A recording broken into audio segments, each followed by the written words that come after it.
Good morning, everybody. It's James O Reilly here, bringing you English for your Mondays, Wednesdays, and Friday mornings in association with LK Formation, tailor-made solutions for your business. So, how are you doing, everybody? I'm trying to bring this into focus. This is our little expression of the day. In a nutshell, I'll talk about that later. So what have we got lined up for you this morning? Right, what we have is we're going to talk about our weekend. We're going to do a news roundup. We're going to go through some English idioms for you today. We're going to go through some 20 English phrases for conference calls. So stay tuned for that. Very important now that you guys are online doing meetings and conferences. Okay, what else have we got? Some expressions for your everyday use in English related to business that you can translate over to your business. And we'll be looking at some articles in relation to Spain and children, having children, and then reggaeton. Okay, stay tuned for that. It's interesting. Okay, and finally, I want to mention thank you very much for your comments in YouTube the last day. What I'm going to do is I'm going to reserve a special part at the end of the stream so I can address your questions and look at them on the live stream. So I'll be addressing that and your questions in the last stream. First thing I want to jump into is the news roundup and what's been happening during while we were sleeping last night. So let's jump over and have a look. And I'm going to minimize myself here and I'm going to jump into what was happening. So here we have while you were sleeping. Perhaps I will make myself a little bit smaller here. Yeah, all right then. So the news while we were sleeping. Venezuela, Austria, North Korea, the news of the night. So unfortunately in Venezuela, at least 25 people were killed in a landslide on Saturday. A landslide is when there is a lot of heavy rain, or not perhaps, but generally heavy rain and the land falls. That is a landslide. Let me highlight it for you there. A landslide. In a town of 55,000 people in the north central Venezuela, torrential rain is what happened, and then rivers overflowed. A bit of a disaster in the northern town of Venezuela. This was reported by El País. Houses, cars, trees, electric poles, mud and rocks. Okay, so there have been three days of national mourning have been declared. Okay, we're moving on to Austria here in Europe. The Green president re-elected, so there have been elections in Austria. Alexander van der Bellen, 78, was largely re-elected on Sunday, yesterday, to the Austrian presidency with more than 56% of the vote. And he is a Green president, so more than likely on the left, quite aware of environmental issues. The far-right candidate, Walter Rosenkrantz, got 17.9%. Remember, when we're talking about numbers, we're saying 0.9%. Over here, we'll show you 17.9. Up in the internet, we're saying dot. So, .com, gmail.com. Okay. Moving on down then into North Korea. Kim Jong-un oversaw recent trials. To oversee is to, in a sense, kind of manage, to be in charge of. Hacerse cargo de algo. Okay, to be in charge of, to oversee. I'll highlight here. North Korean authorities clarified on Sunday that the 7 missile launches carried out in recent weeks were tactical nuclear simulations personally supervised by Kim Jong-un, reports the Japan Times. So this is in relation to missiles being fired from North Korea over Japan. It's a very tense world at the moment. Nobody's sure what's going on. There's a lot of people, countries, what we call Saber rattling. So saber rattling, is this your sabers, your sword, and rattling is like I'm going to kill you. So a lot of countries doing this, we call this saber rattling. So in this case, North Korea, saber rattling happens every so often. It must be very uncomfortable to live in South Korea if you are an anxious, paranoid person. I would be with this neighbor next door, and Japan as well. So that's what was happening in the news. And that's while we were sleeping. Lots more happening. But I'm going to jump over now. And I'm going to go into what I wanted to talk about earlier. Let me just bring up my picture for the background. We'll leave that there. Something I want to look about inflation later on.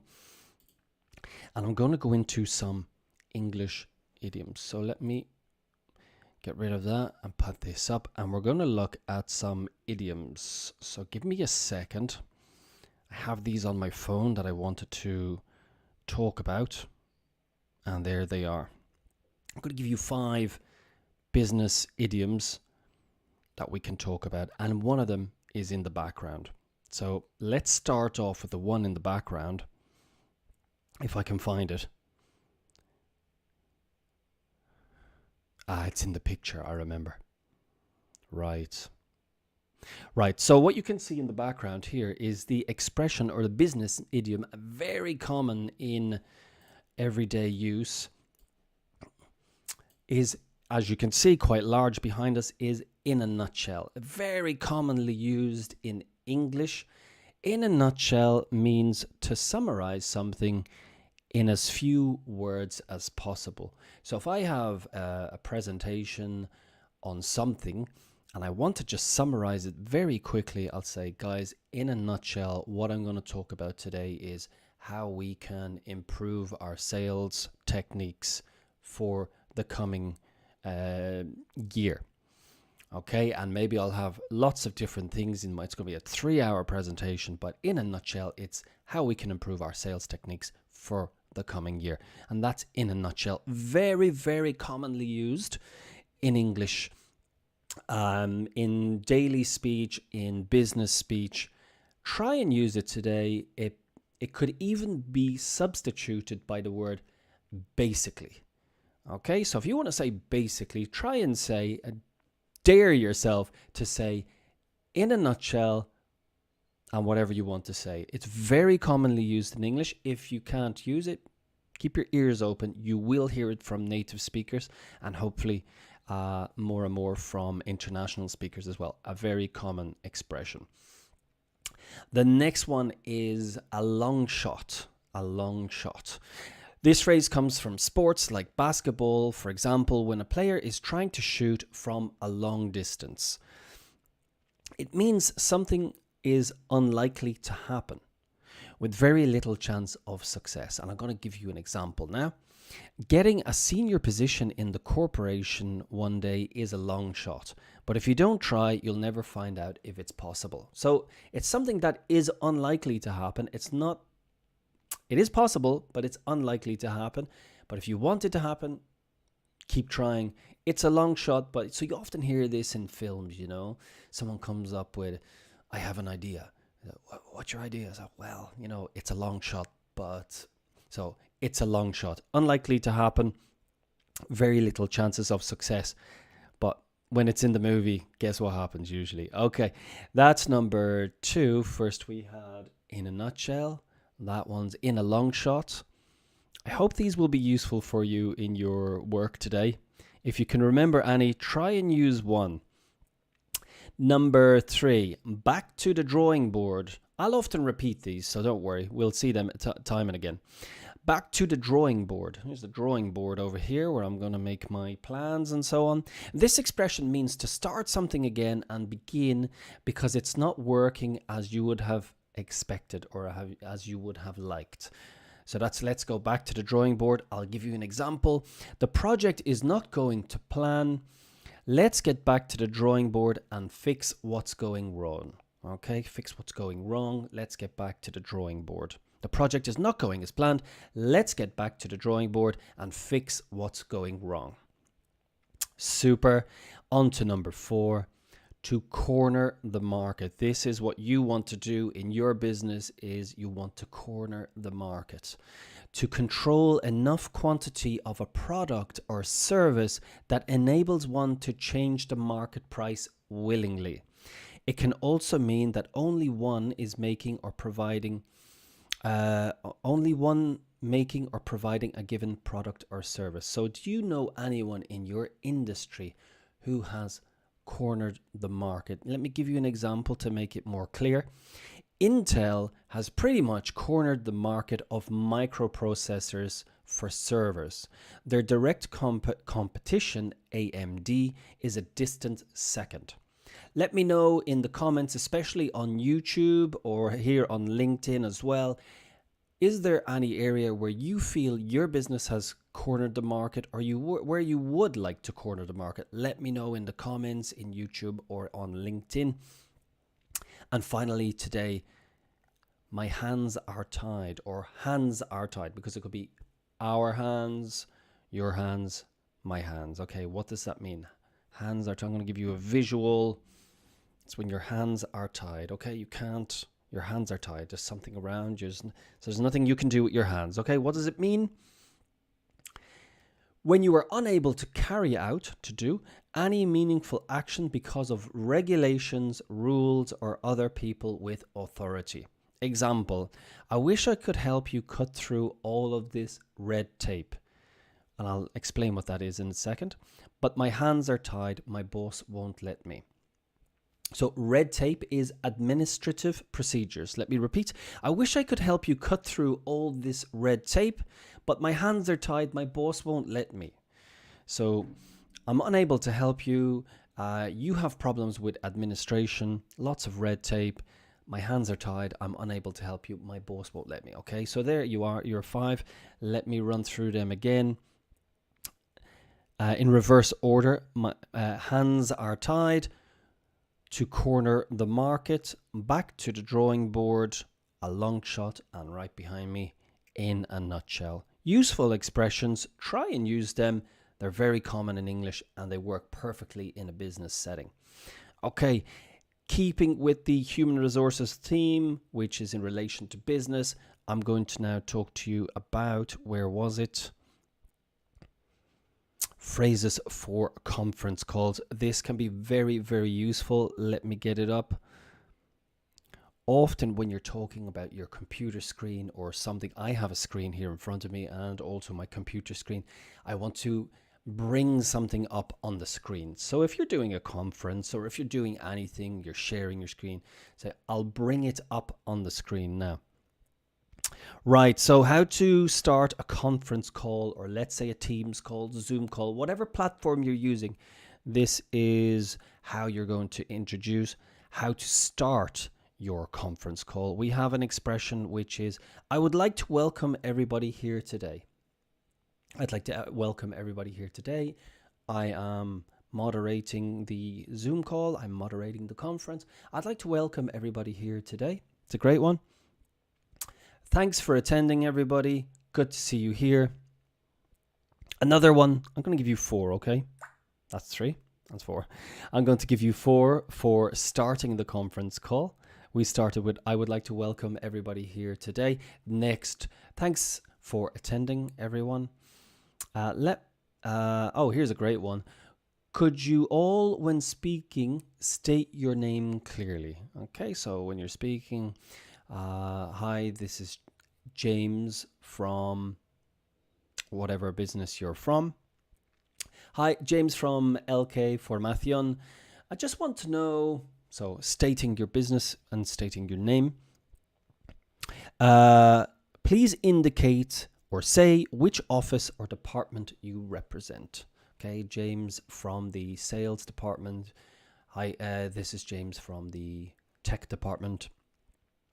Right, how to interrupt a conference call, how to interrupt when you're doing a conference call and feel comfortable. Here are some expressions. How to interrupt a conference call. Sorry, would you mind if I asked a question? Sorry is a great introduction when you want to interrupt. It's very, very common just to get that attention from everybody. the entry word generally is sorry. Okay, you're not really sorry. It's just sorry, sorry. Okay, so it's fantastic to use sorry. And I'm going to use it here for the next one as well. So that one was, sorry, would you mind if I asked a question? Or, sorry, just to clarify, are you saying that... Sorry, just to clarify, are you saying that... So you're trying to understand what the other person is saying. You're interrupting. Sorry, are you saying that we're going to have to work 7 days a week now? Okay, so just to clarify. Sorry, just to clarify, are you saying that... So you want to be clear what they said. Next. Sorry, could I interrupt you for a minute? Sorry, could I interrupt you for a minute? So somebody's talking, you want to clarify something perhaps, or you want to say something. Sorry, could I interrupt you for a minute? Okay, it's a fantastic one as well. I'm also using this word fantastic a lot this morning. It's something I noticed when I was living in the UK. And I heard right now, I was talking to a friend, that what the equivalent of this fantastic is used too much in the UK. It's a very fashionable word. The equivalent, you guys can let me know, you guys here in Spain, that in Madrid, the equivalent is fenomenal. So everything is fenomenal. And when I was in the UK, it was fantastic. So let me know in the comments, especially over in YouTube. Get over there, subscribe. You'll also see, and you'll be able to join in the conversation, which I will be talking to and addressing at the end of this stream. Okay, fenomenal, super. Would you mind if I jumped in there, please? I say this all the time. I'm talking to my students. Come on, guys, jump in whenever you want. Jump in. So, sorry, would you mind if I jumped in there? That's when you want to interrupt. Sorry, would you mind if I jump in here for a minute? Would you mind if I jump in there, please? And finally, to interrupt. Sorry, can I just stop you for one moment, please? Sorry, can I just stop you for a minute, please? Yes. Sorry, can I just stop you for a minute, please? Can I just stop you there, please? Can I just stop you? Okay, I want to clarify something. Something was misunderstood, or you're not happy with what was said. Anyway, you want to interrupt. Whatever way you want to interrupt, say you're sorry, and quickly say. So let's review. Sorry, would you mind if I asked a question? Sorry, just to clarify, you're saying that... Sorry, could I interrupt you for a minute? Sorry, would you mind if I jumped in there, please? Sorry, would you mind if I jumped in? And finally, sorry, can I stop you for just 1 minute, please? Okay, so that is how to interrupt. Next, how to ask for clarification. How to ask for clarification. Sorry, James, could you speak more slowly, please? Sorry, could you repeat that again, or could you repeat that last bit, please? Okay, that's very common. I'm always telling my students how to ask this. Very common for you guys here in Spain. Sorry, could you repeat, please? Sounds quite a bit foreign if you just put in that. So, sorry, could you repeat that, please? That is a great way to ask for clarification. If you don't understand, sorry, could you repeat that, please? Next, sorry, could you speak up, please? To speak up is increase your volume.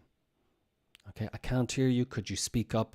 That might be turning up your volume on your microphone, or getting your microphone nearer to your mouth, or just in general speaking up. Okay, higher your voice. Could you speak up, please? I can't hear you. Okay, it's not rude to say this. I work with students all the time. They are essentially conference calls, and if I can't hear the student and I pretend, it's very uncomfortable. So I'm very used to saying to them now, sorry, could you speak up, please? Sorry, could you turn up your volume, please? Sorry, could you move your microphone closer to your mouth? It's just a quick interruption, and it helps so much, rather than not understanding and not being able to hear, which is so uncomfortable. So sorry, could you speak up, please? Do not be afraid. Could you explain that again, please? Could you explain that again, please? Or could you explain that again if you're feeling more comfortable? Two more. Could you explain that in layman's terms? Okay, this might be a bit more difficult, but it's just an expression we say. Could you explain that in layman's terms? If the layman is the average person, okay? So if you're talking about something that is specific and you know a lot about, but maybe the other people in the conference call from different departments don't know the jargon, the jargon of your department, you could say, well, in layman's terms, this means, so for the average person, for the normal person, this means. In layman's terms, this means. So I'm sorry, could you explain that in layman's terms, please? It's a good way to clarify what you don't understand, okay? You're not expected to understand, perhaps, and you want it said easily. And finally, I didn't get that. I'm sorry, could you say it again? I didn't get that. Could you say that again, please? Could you say that again? Could you repeat that, please? Okay. Nice ways to ask for clarification. You're not going to offend anybody and you'll be happier in the end. Okay. I definitely want my students doing that. It would be excellent. Okay. And other useful phrases. I'll give you 4 useful phrases for conference calls. I won't keep you long. Okay, I know you're busy, guys, so I won't keep you long. It's going to be quick. I will keep this brief. Brief means short. I will keep this short. I will keep this brief. Okay. Okay, guys. Hi. I'll try to keep this as brief as possible. I won't keep you long. Okay. At the end, you can say, "Well, that's all I wanted to say. Thanks for attending, and I'll see you tomorrow." Now, are there any questions? So number 3 was, well, that's all I wanted to say. And now, are there any questions? Okay, so there you are. I need a dose of coffee. Give me a second. It is Coffee Morning with James. Mondays, 8:30 to 9:30. Wednesdays and Fridays at the same time. That reminded me, okay, there is a thing that we do and we say when we want to wrap something up, to finish. So we want to wrap up a conference call, we want to wrap up a meeting, when we want to finish it, to wrap it up. It's like embalaje, embalar, to wrap something up is to finish. We often say in English, okay guys, thanks very much. Now, depending on what country you're in, you probably don't say thanks. We say thanks very commonly in English. It doesn't mean I'm thanking you, because you probably, maybe I'm just saying thanks for it. But really what it means is that's the end. Okay, that's the end, everybody. And I'm not expecting you to say you're welcome, because that would be out of place. So when there's a conference call or anything, a meeting, and somebody says, okay then, thanks everybody, it basically means, okay, that's the end, everybody. It's advisable not to say you're welcome, because that would seem rude. Okay, very often we don't say you're welcome when somebody says thanks. It's not common in English to say you're welcome. Sounds kind of strange, but that is in fact true. We don't say you're welcome as much as you would in Spain. We don't have this natural reflex action of no hay de qué, de nada, nada, nada. We often don't say anything, or okay, no worries, no problem, quite cool. That's a different topic of conversation altogether. Just in a conference call, in a meeting, if the presenter or the moderator says, okay, thanks everybody, it just means that's the end. Okay, super stuff. Let's move on. I want to have a look at now the crease in myself. So, okay, we've got the article in front of us. Everybody's suffering with inflation at the moment. You guys are feeling the pinch. I'm sure the pinch is when you are feeling the pressure of when you're buying things. I'm sure you've noticed in the supermarkets, So let's look at this. This is something that has, in relation to inflation. In Berlin, the kebab, will it soon be a luxury dish? So we generally associate kebabs with kind of cheap food. In the UK, kebabs are associated with going out on the weekend with your friends, staying out late, and after drinking and coming home, when you want coming home in the late hours of the morning, you'll eat a kebab. The only place open are the kebab shops.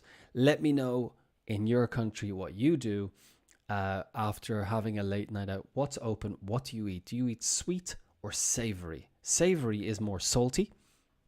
Like this would be considered savory. When I was in France as a student, staying out late, often people would go to the bakeries, and we went into the back of the bakery before it opened, and then we would have something sweet. They'd have something sweet, so that was strange for me. But I always remember those days in my Erasmus times.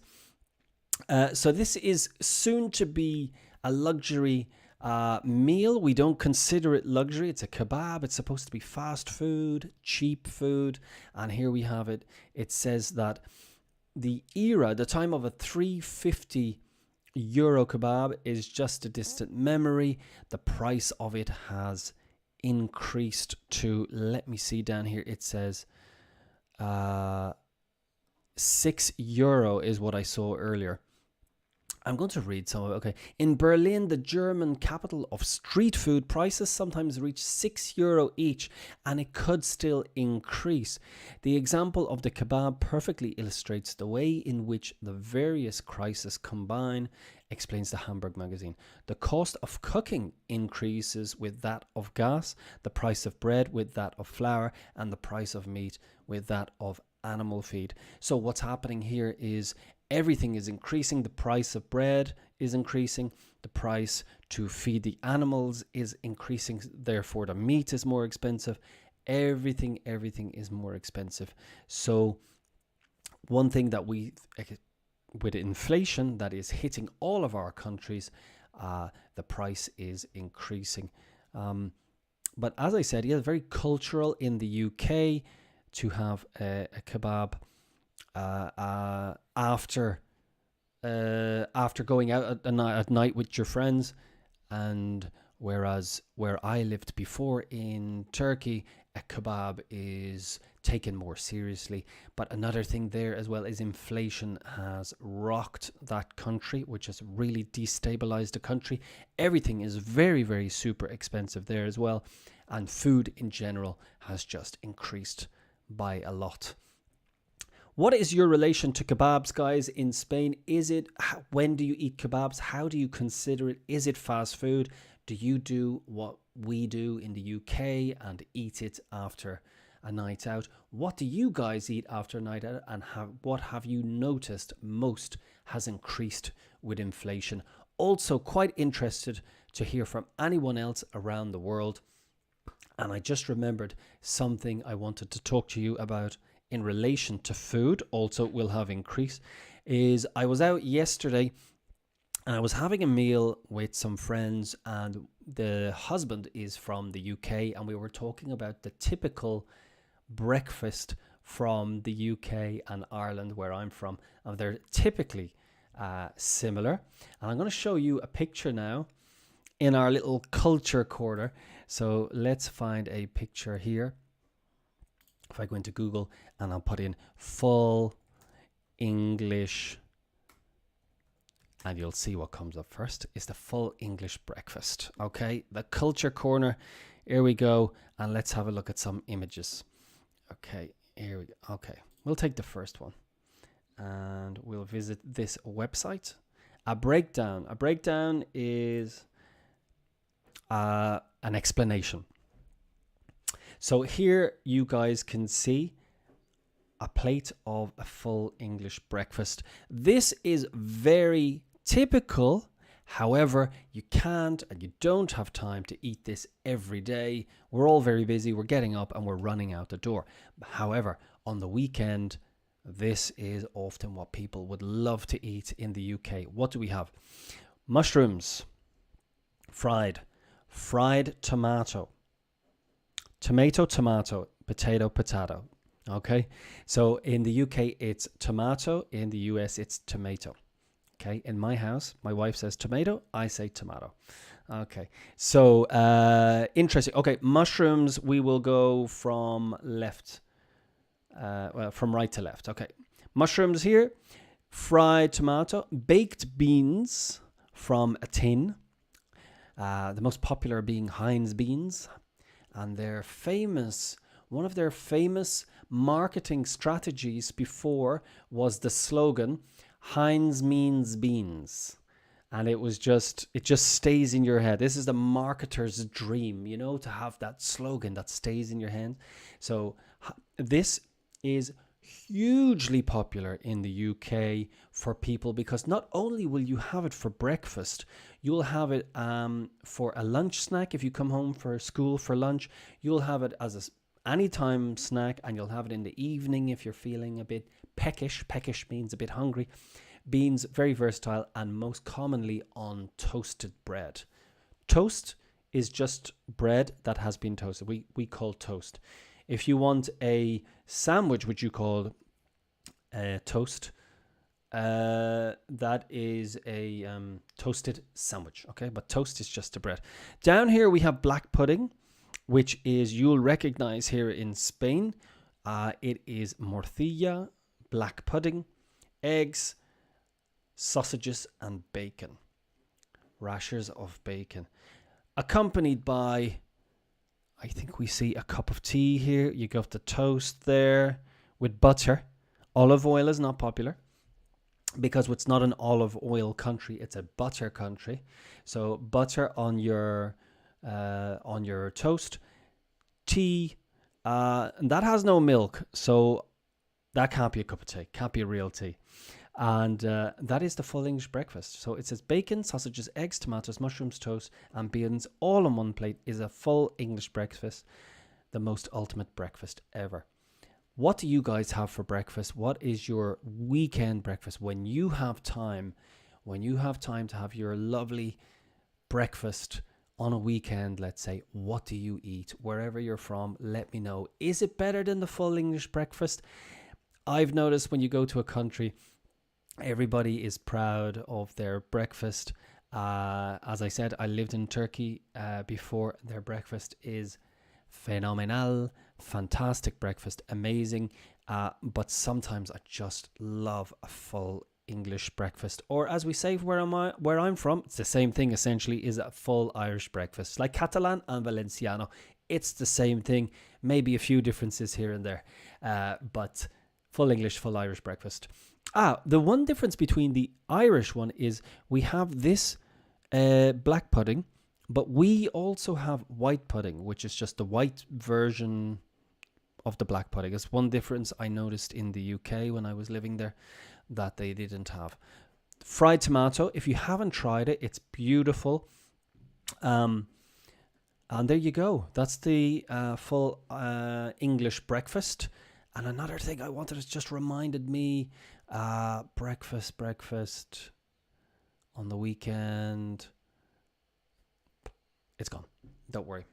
Let's have another bit of our coffee. Coffee mornings with me, James O Reilly. Absolutely delighted to be with you this morning. Moving over now. What did I want to talk about? The full English breakfast. Okay. So I mentioned earlier, and I should be looking at this to keep my list, so I don't go off on a tangent. To go off on a tangent is just ir por las ramas. Okay, to go off on a tangent, just go off in a different direction. I need to keep this with me to keep me controlled. I want to talk to you about this topic, which is about society, because we're doing business, but we're also doing society, culture, tech. We're doing all different things. And this is about Spain. Spain, this country of the only child. When you have one child, in English, we call that an only child. So are you an only child, or do you come from a family with more than one children or more than one child? So by obligation or by choice, These three Spanish families have only one child in a country that suffers from one of the lowest birth rates in the world. Specialists in anthropology and psychology tell the conservative daily El Mundo what a society without siblings represents. So you can find this article in El Mundo, and it is about the one, I was going to say the one child policy, but the one child policy was in Japan. So here in this country, in Spain, how do you guys feel? How many children do you have? Do you feel that you are forced to have only one child because of money problems or work? A lot of these people, and I read the article, feel, as it says here in the headline, in a country from by obligation or by choice. When it's by choice, you just want one child. When it's by obligation, it's you have to, obligatorio. Often for obligatorio, we'll say compulsory. So these families, for example, from over here, this woman might feel, I can only have one child because I'm not able to what's the words I want to use? To pursue my career. Your career is your working life, or where you want to be in your working life. So she feels, if I have more than one child, I won't get promoted. She won't get promoted. I want to know your opinion on this. I have heard from students before that they feel forced to take, and what is good is you are entitled to have part-time work.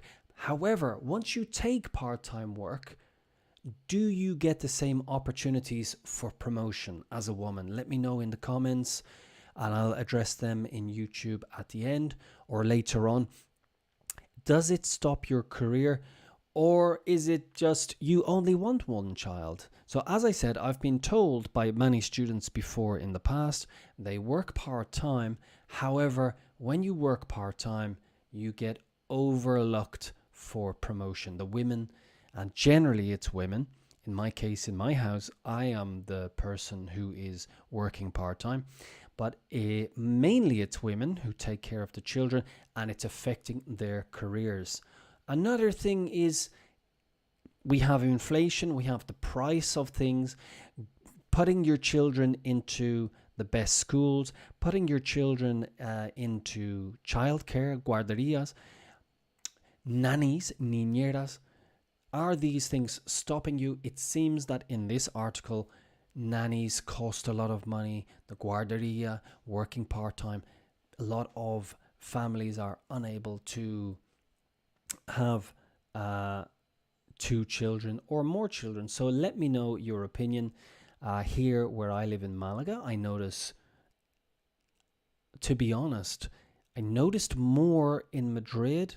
There was one child, but here in Malaga, there is, the families aren't huge, but I do notice that there's more children in this part of the country. And when I lived in London, it really seemed like a place that wasn't meant for children. I think there was, when people wanted to have children, they were forced to leave London.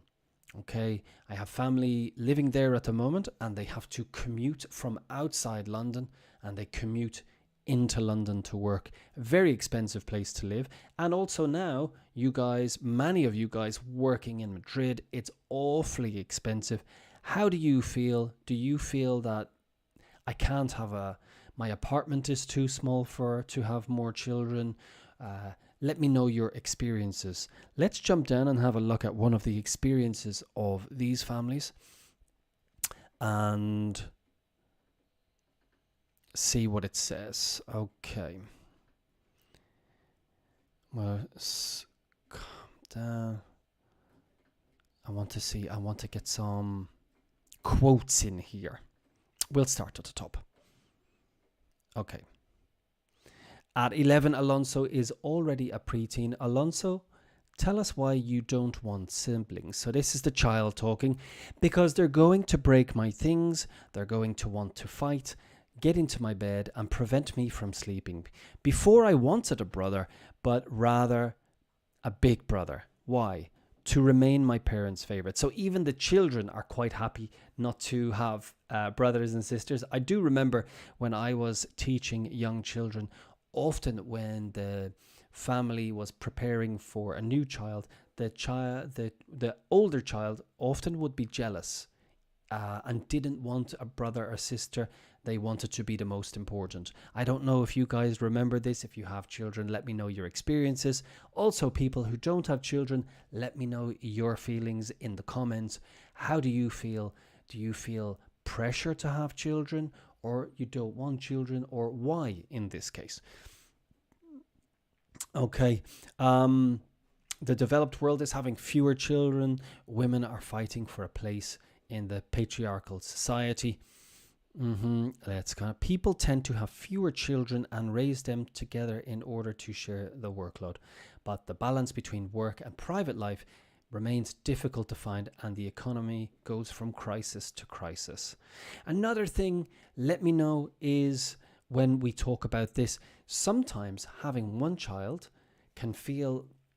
I always remember when I was in Madrid, an older woman had one child, and she's like, "Oh, are you going to have another child?" And we felt the pressure of that type of situation. I have two children now, but we felt the pressure of society, or maybe older society, saying, "You're going to have two children. You can't leave the child on its own." But also living in a small place in Madrid, expensive. And one of the things this older woman said to us was she had one child, and she said felt an enormous amount of pressure. Just all her love was focused on one child. Whereas talking to other parents, when you have more children, the other child learns to understand that you need to take care of the baby, and as a parent you spread your love between the children, so you don't feel this burden, this heavy weight. And I thought that was quite interesting, because you, with one child, everything is focused on one child. Okay. Let me know your experiences. I've felt the pressure before, and I'm definitely really interested to know. The world seems to be having less and less children. Is it a good thing? Is it a bad thing? Not sure. I don't really have a big opinion on it, but interested to know what you think. Okay, moving on then. That is here in our country, in Spain, where we are, most of us here. And I wanted to then, yes, on a more light-hearted, going from, I don't mean to be giving you a heavy topic. It's just an interesting thing where I want to get your opinions. So, one thing I want to talk to you about is reggaeton. Okay, in the light-hearted end, we're coming towards the end of his reggaeton. This music you hear in your country. I remember I was here in 2008, and this, when I first heard reggaeton around that time, it was a long time ago, and I was living in Barcelona, and in the building, give you an expression here, is the downstairs neighbors. So the neighbors downstairs, de abajo, downstairs, would play reggaeton. And I remember thinking, is this possibly the worst music I've ever heard? Well, anyway, I left in 2012 to go to Istanbul. And when I came back, I was quite surprised to find that reggaeton had become mainstream. And mainstream means popular with everybody. Now, you might be thinking, it's not popular with me, but it's like pop music now. It's everywhere. So, why do people still hate reggaeton? And I remember when I was in Barcelona, the people who were listening to reggaeton in my building weren't from Spain. They were from South America. So I'm wondering, was it disliked because it wasn't from the country? Is it kind of a racism? Is it classism? that comes from a different class of people or a type of people. So let's have a look here and see what this article says. Why is reggaeton still despised? Even though it tops the music charts, reggaeton continues to receive an avalanche of acid comments. And this is in El País. And we're going back to look at the roots. So here we have a picture of Bad Bunny. This is incredible because I only heard about this guy recently. Bad Bunny, it's an English name. This guy is from Puerto Rico. He is now one of the most popular, one of the most popular on Spotify in English and in Spanish. So it's incredible. In 2016, Benito Antonio Martinez Ocasio was putting away groceries for customers at a supermarket in Vega Baja, half an hour from Puerto Rico's capital, San Juan, St. John. And then he became Bad Bunny, and everything has happened very quickly. After a meteoric rise, he has been crowned Artist of the Year at the MTV Music Video Awards in August. So this is incredible. Something that generally in the English world, we are not really interested in music from other countries. It's not common to listen to music when it's not sung in English. And now this has been broken essentially by reggaeton. So his music has also earned him awards from the Latin Grammy Awards in 2019 and the Latina de la Grabación. And he's won in Las Vegas. So, but the success is not total. Reggaeton, this genre that appeared in Puerto Rico, of which he is today the best ambassador, continues to be mocked. People joke about it. Rejection of reggaeton will never go away. It's like racism and homophobia. Predicted Bad Bunny in January 21 in El País. So what he's saying is people are making assumptions about people who like reggaeton. So what do you guys think? When you hear, is it something when your children are playing reggaeton, do you accept it now?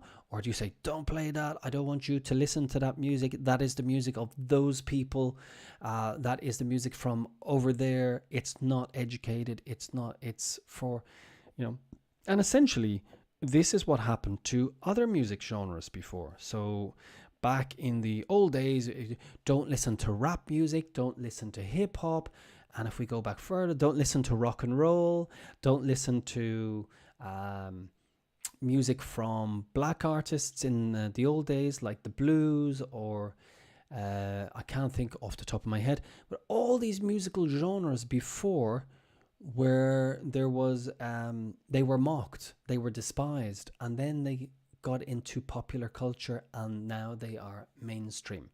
So what do you guys think when you hear reggaeton? Does it make you angry when somebody is going on the street and you hear this beat in the car of the dum dum dum dum when it's going along on the street? Do you automatically despise that person when they're in the car? A lot of people do, but I have noticed personally that I'm becoming more accepting of it, and it's becoming more mainstream. And of course, if this guy Bad Bunny is number one in the world, that means it's gone mainstream, and your kids and your friends are listening to it. And what do you think? I think it's because I think it might last in a sense. I think we expected it to go away, but what's interesting about this music is it has a beat, a steady beat throughout the song. And I think some traditional music perhaps that you dance to, or let's say in Brazil, samba, or in salsa, for example, it has that beat that maintains itself, and therefore you just add in nice vocals or whatever. And I think reggaeton can keep its beat, and then if you add in nice vocals, which is the singing, at the moment this Bad Bunny and the other is quite rude, let's say slang, rude, so on. But if you add nice vocals, it could become more acceptable, and the beat maintains itself. So that's my opinion. I think that's what we're going to see. I think it's going to last. I think it's here to stay. At the moment, it's popular. So let me see what he says. The type of talk is not new. Even in Puerto Rico, when it was still considered underground, so when something is underground, the opposite is mainstream. Underground is not known. Reggaeton attracted prejudice. We tried to ban it. So, police were fining people who listened to him, whether in their cars or on beach in public spaces. Oh, wow. So even in... they even considered banning the music in Puerto Rico in 2002. So it's pretty old. It's about 20 years old now. Yeah, I remember hearing it when I was in Barcelona, 2008, 2007. So it's been around for a while. Okay, that's reggaeton. And maybe I will, at the end of the show, I'll play a bit of reggaeton for you. Let's see. You're going to hear some during the day at some point anyway. If you take public transport, you'll probably hear some teenagers maybe with it loud on their phone or something. Okay. And the last thing I want to talk to you about is, let me get them. Yes, some good old English expressions. So I'm going to find them on my phone. And then, as I said, at the end, I'm going to try and... Not that one. Yes. At the end, I'm going to quickly address comments or anything that I received on YouTube the last day, and I will answer those. Okay, so expressions that are very useful for you in English. Try and use one today. Okay, here we go. So in a business context, fill me in. Okay, I'll give you the translation in Spanish as well. Let me come over here. Make myself a little bit bigger. Big as Bad Bunny over here. I assume it's him. First one, fill me in. Fill me in. Ponme al tanto. This is the translation I have here. So if I'm wrong, you can let me know in the comments. Fill me in. Okay, let me know. Ponme al tanto. I can't afford it. No me lo puedo permitir. Okay, very common. I know from living here in Spain that I need to know this expression, and it's very useful. But if you're talking about your department and your budget, the money you have to spend, you could say, we can't afford it. Or we can't afford to do this marketing. We can't afford it. No me lo puedo permitir. Okay, let me handle this. Let me handle this. Deja que me encargue. Okay, if you have a difficult situation or you have a difficult customer, you have a difficult employee, don't worry. Let me handle this. Let me handle this. Deja que me encargue. Okay? As I said, if the translation is not fantastic or not proper in Spanish, you can let me know or give me a better one. But this is what I have here in front of me. Next, expressions, super geniales. Expressions in English. Where am I? That's much better. Eso está mucho mejor. That's much better. Okay, so if we're looking at this light, you go, James, this light's not good. Well, could you give it a bit more character? I can't say, okay, that's much. No. Yes, okay, that's much better. Okay, that's much better. It could be worse. Podría ser peor. It could be worse. Podría ser peor. It could be worse. Don't take it to heart. Don't take it to heart. No lo tomes a pecho. No lo tomes a pecho. Don't take it to heart. So if your boss gets angry with you, don't worry. Don't take it to heart. She's just having a bad morning. She didn't have her coffee morning with James. Okay? Don't take it to heart. She just needs a coffee. Okay. business expression, great one. We got to go the extra mile. We got to go the extra mile. Hacer un esfuerzo extra. Okay, go the extra mile. This one is a great one. The next one, keep an eye out. Keep an eye out. Mantente alerta. Okay, keep an eye out for opportunities to expand our product. Keep an eye out. Mantente alerta. It's a dead end. Es un callejón sin salida. It's a dead end. Okay, we could use this figuratively when we're talking about marketing, promotion, project management. It's a dead end. Let's not go there. Let's do something else. Same as always. Lo mismo de siempre. Same as always. I think when you say the usual, it's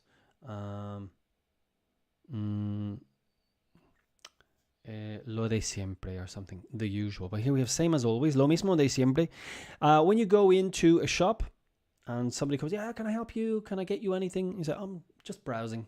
Solo estoy mirando. Browsing. Okay, like your browser on your internet. Okay, and finally, try your best. Okay, try your best. Haz tu mejor esfuerzo. Okay, haz tu mejor esfuerzo. Try your best. Some useful expressions for you. I hope they, what I'll try and do is put the photos later under in LinkedIn so you guys can see, and there you can see where I got them from as well. Now, just want to address the comments that I got in the last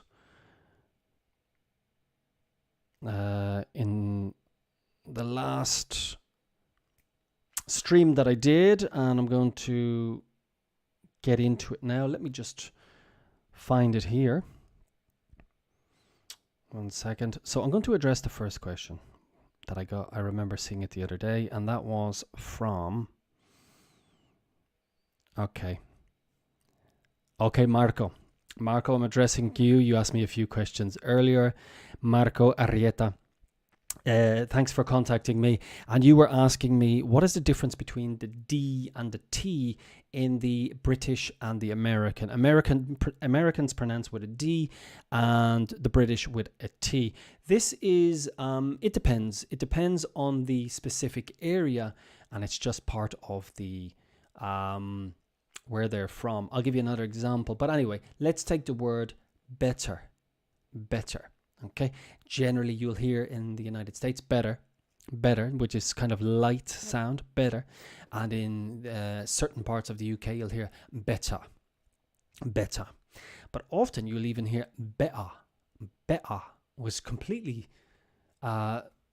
swallowed. The T is swallowed, and that's in some parts of London and in some parts of the UK as well. But essentially, it's just a way of speaking, and it depends on which area you're from. But also, you'll notice that better, the R is not pronounced in the UK, and the R is pronounced in the United States. So it'll be better.